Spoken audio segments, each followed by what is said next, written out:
Cyber crime और cyber safety, इसके बारे में हम बात करेंगे इन पूरे डिस्कशंस में। यहां पर हम देखेंगे कि साइबर सिक्योरिटी क्यों इंपॉर्टेंट है, इसमें आइडेंटिटी थेफ्ट का मतलब क्या होता है, साइकोलॉजिकल ट्रिक्स क्या क्या होते हैं, सोशल मीडिया पे क्या फ्रॉड्स होते हैं, मोबाइल एप्लीकेशन पे क्या फ्रॉड हो सकते हैं, ऑनलाइन बैंकिंग फ्रॉड्स, वायरस जो अटैक होता है पर्सनल कंप्यूटर पे, और क्या ऐसे जनरल टिप्स हैं जिससे आप अपने आप को सेफ गार्ड कर सकते हैं।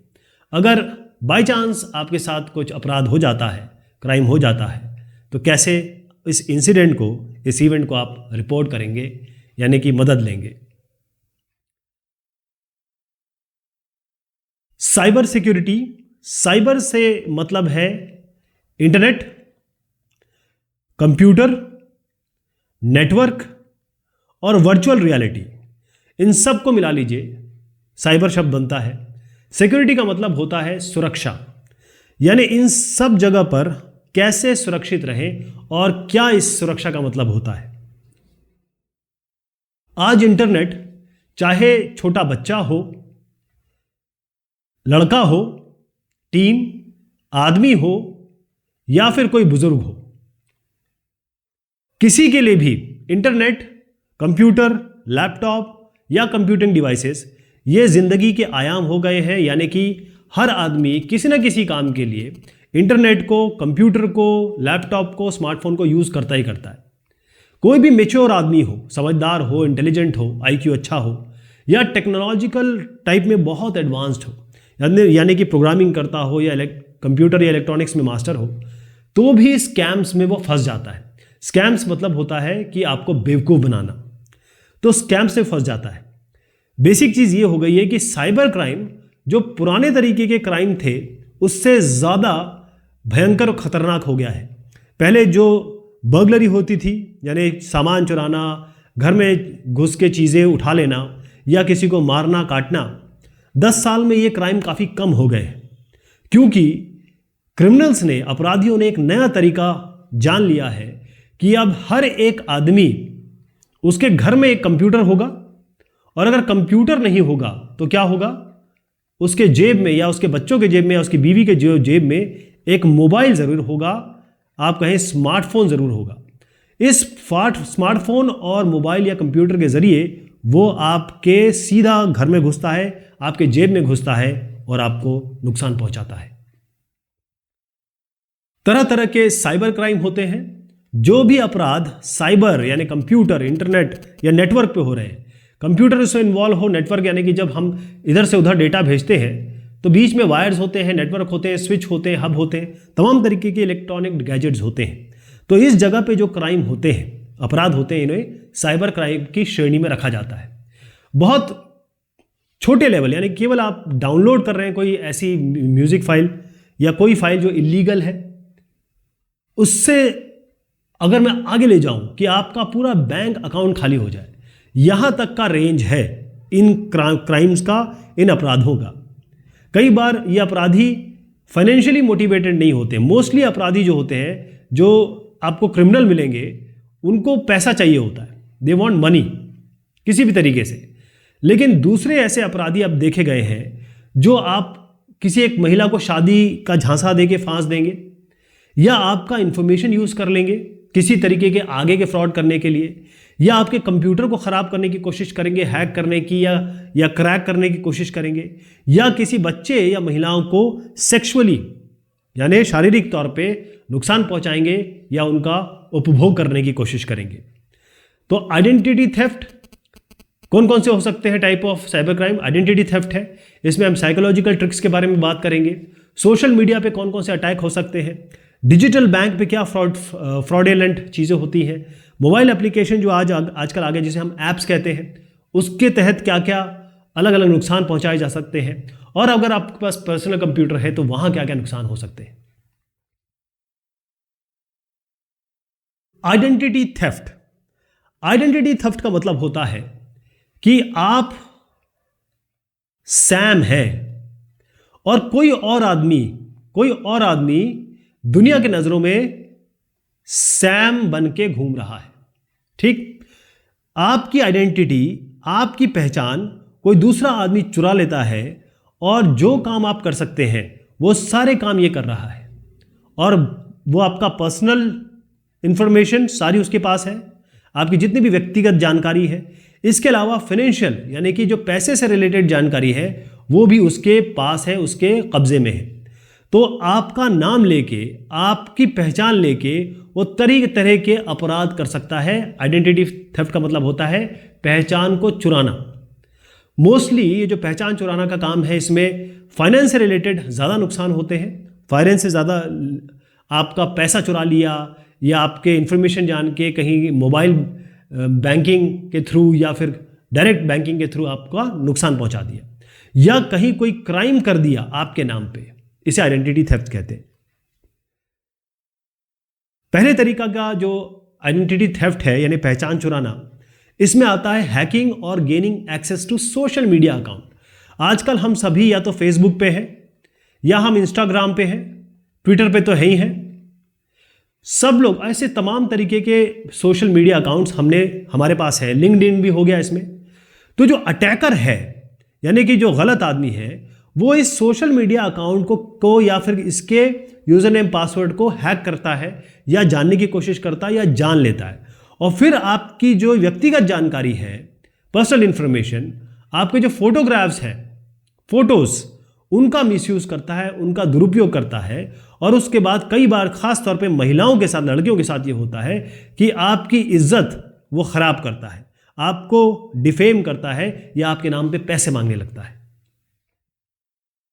इसी तरीके का एक इंसिडेंट देखिएगा, हैकिंग और gaining access to social media account. Example के तहत समझेंगे। हुआ ये कि ये समीरा जी हैं और समीरा जी गई एक साइबर कैफे में। साइबर कैफे एक जगह होती है जहां पर आप जाके इंटरनेट का उपयोग कर सकते हैं, कंप्यूटर होता है, प्रिंटर होता है, सारे काम यहां पर कर सकते हैं यहाँ पे।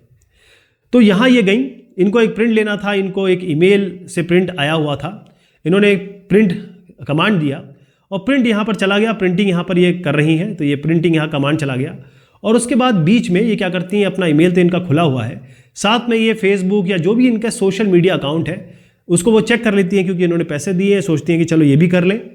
और उसके बाद जैसे ये चेक करने लगती हैं तो अचानक से इनकी प्रिंटिंग कंप्लीट हो जाती है। मान लीजिए 10-20 पेज होंगे, तो फटाफट ये दौड़ती हैं, यहाँ पर भागती हैं, उन पेजेस को उठा लेती हैं।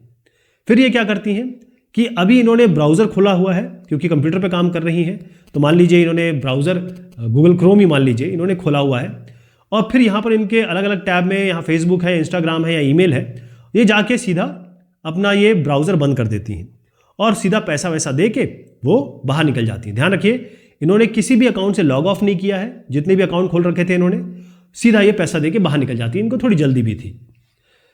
2 घंटे बाद इनके साथ क्या होता है कि इनके मोबाइल पे एक नोटिफिकेशन आता है और नोटिफिकेशन ये कहता है कि आपका जो सोशल मीडिया अकाउंट है, चलिए फेसबुक का एग्जांपल या जीमेल का एग्जांपल ले लेते हैं, गूगल का, ये जो अकाउंट है ये आप एंटर नहीं कर पा रहे, यानी किसी ने नोटिफिकेशन या किसी ने इसको ब्लॉक कर दिया या फिर रीसेट कर दिया। रीसेट का मतलब ये होता है कि पासवर्ड चेंज कर दिया है।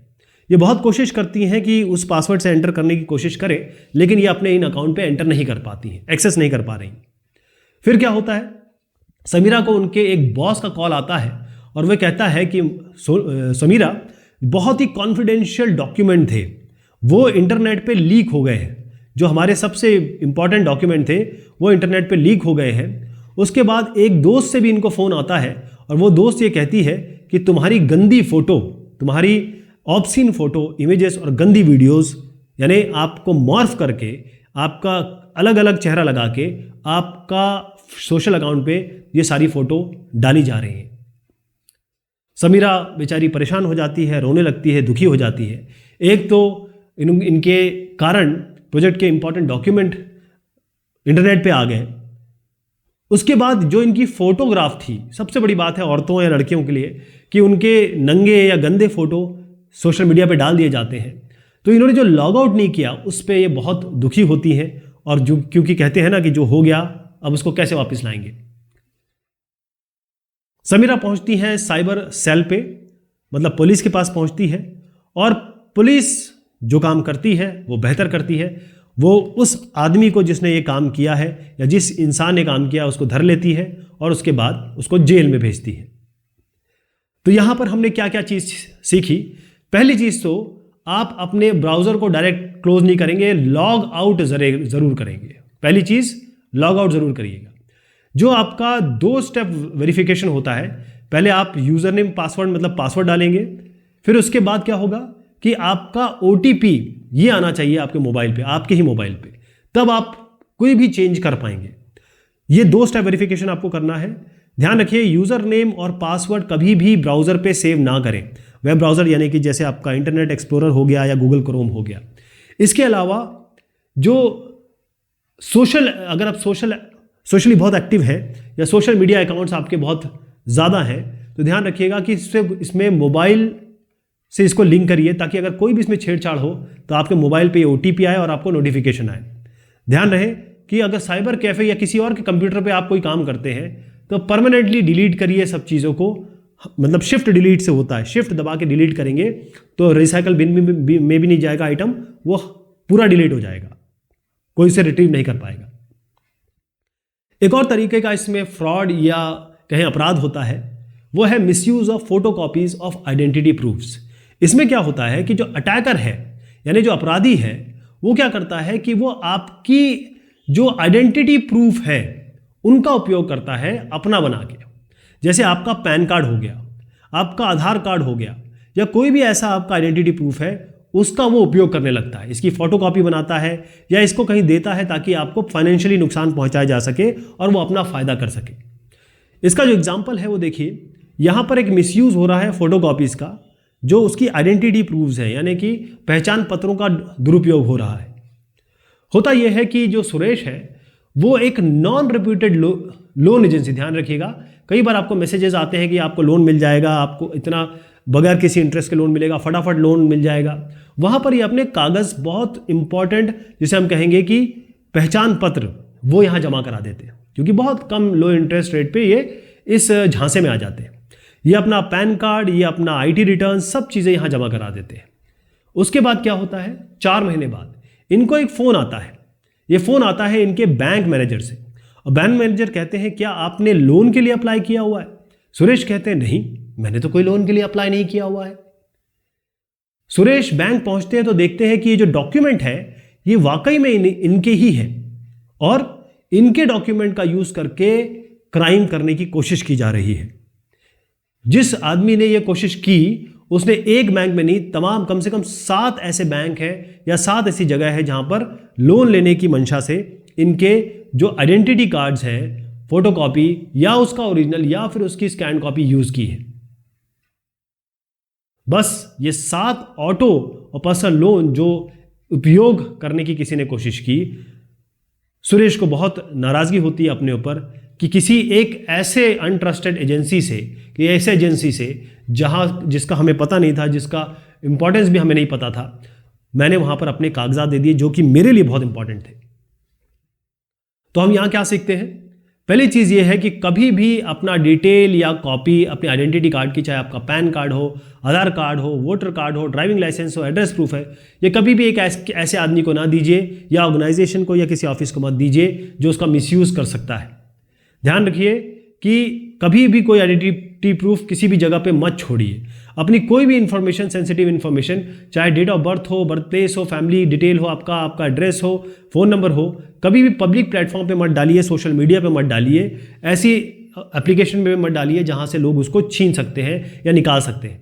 ध्यान रहे जब भी आप किसी को फोटोकॉपी दें तो उसको जरूर उस तरीके से काट दीजिए, या यहाँ पर इसके पीछे वाटरमार्क लगा दीजिए। वाटरमार्क में ओनली फॉर यूज, या ये कहें कि नॉट फॉर, या ये कहें कि आप नॉट फॉर अदर यूज, या फिर आप इसे कह दीजिए फोटोकॉपी।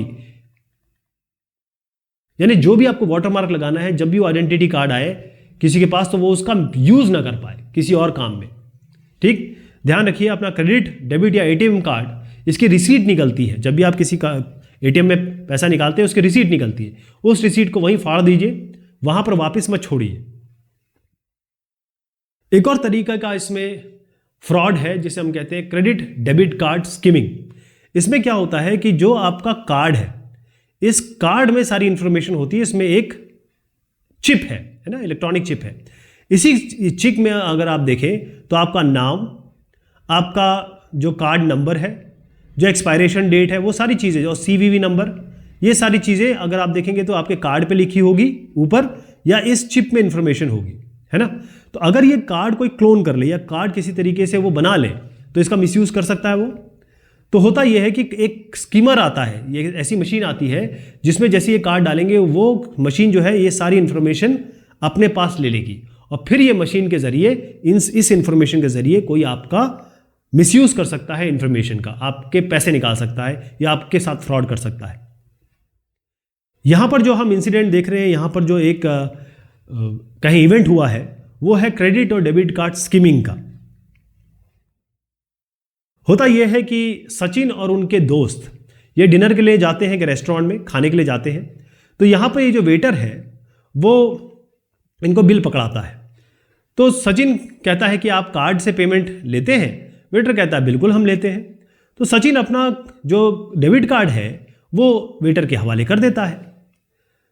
अब वेटर ये लेके जाता है अपने बिलिंग काउंटर पे और वहाँ पर इस कार्ड को स्वाइप करता है, लेकिन ये जो मशीन है ये है स्कीमिंग मशीन, यानी कि स्कीमर मतलब क्या होता है, इस कार्ड का इंफॉर्मेशन ये ले लेगी। एकदम वैसी मशीन दिखती है जैसे नॉर्मली मशीन आप देखेंगे किसी भी रेस्टोरेंट में, किसी भी शॉप पे, वैसी मशीन होती है। उसके बाद वेटर क्या करता है, वो मशीन लेके आता है, सचिन अपना पिन डाल देता है। बस वो जो पिन डालता है ना, कई ऐसे कीपैड होते हैं जहां पर आप जब हाथ लगाएंगे और वो वहां पर स्पेशल लाइट में अगर वो देखें या इस पर केमिकल लगाएं तो आपका नंबर दिख जाएगा। जैसे आपने 2 3 4 8 किया है तो ये नंबर उनको दिख जाएगा। तो वेटर को एक तो कार्ड का डिटेल मिल गया, ठीक है, कार्ड का डिटेल स्कीमर से मिल गया, और साथ में यहां से आपको पिन भी मिल गया, दोनों चीजें मिल गई उनको। उसके बाद जो वेटर है उसको सारी इंफॉर्मेशन मिल चुकी है। कुछ दिनों बाद सचिन को इंफॉर्मेशन आती है कि उनके अकाउंट से 25,000 रुपये निकल गए हैं। बस ये दिन था। वो पहुंचते हैं पुलिस के पास और बताते हैं उनके साथ क्या क्या हुआ। उनको जब याद आता है, क्योंकि ये बहुत पहले की बात है, और फिर इनके साथ जो फ्रॉड हो गया है पुलिस मदद करती है और किसी तरीके से इनके पैसे वापस आते हैं और उस स्कीमिंग मशीन को पकड़ा जाता है। तो आप देखेंगे कि सचिन बहुत नाराज होता है अपने ऊपर, बहुत दुखी होता है कि किस तरीके से उसने केयरलेसली पिन को डाला, अपना जो कार्ड है वो किसी और के हवाले कर दिया, वो कहाँ जा गया, वापस कैसे आया, क्या उसके साथ हुआ, उसने कोई जानकारी नहीं दी, क्योंकि ये डिनर में आनंद लेने में व्यस्त थे। तो हमने क्या सीखा कि हमेशा ऐसी जगह पे अपना कार्ड दीजिए जो ऑथराइज्ड हो, यानी आपको लगे कि भाई कहीं भी आपको फिशी लगे, कहीं भी ऐसा लगे कि भाई गलत जगह लग रही है, यहां पर मैं कार्ड नहीं दूंगा, वहां कैश का इस्तेमाल करिए। दूसरा यह है कि कभी भी जो कार्ड, जो जैसे ये आदमी है, आपने इसको कार्ड दिया, इसकी मशीन जब ये इस पे लगा रहा है तो ये कार्ड आप अपने सामने ही करवाइए। आपको देखना है ध्यान से कि कहीं ये स्कीमर तो नहीं है, क्योंकि ऐसे कई पेट्रोल पंप और ATM आप देखते हैं जहां पर ये फ्रॉड होता है। अगर आप देखते हैं कि जो क्रेडिट कार्ड या क्रेडिट कार्ड रीडर ये बाहर की तरफ निकला हुआ है, यानी कि अगर आप ये मशीन देखिए इस तरीके की है,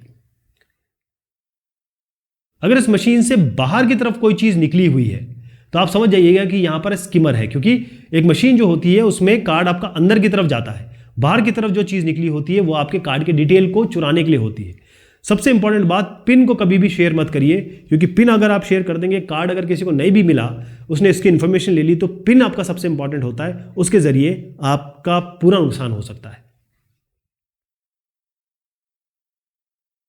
तो पहले सेशन में हमने आइडेंटिटी थेफ्ट के बारे में जाना। अगली बार जब हम आएंगे तब डिस्कस करेंगे साइकोलॉजिकल ट्रिक्स के बारे में। तब तक के लिए शुक्रिया, मेहरबानी आप सभी की।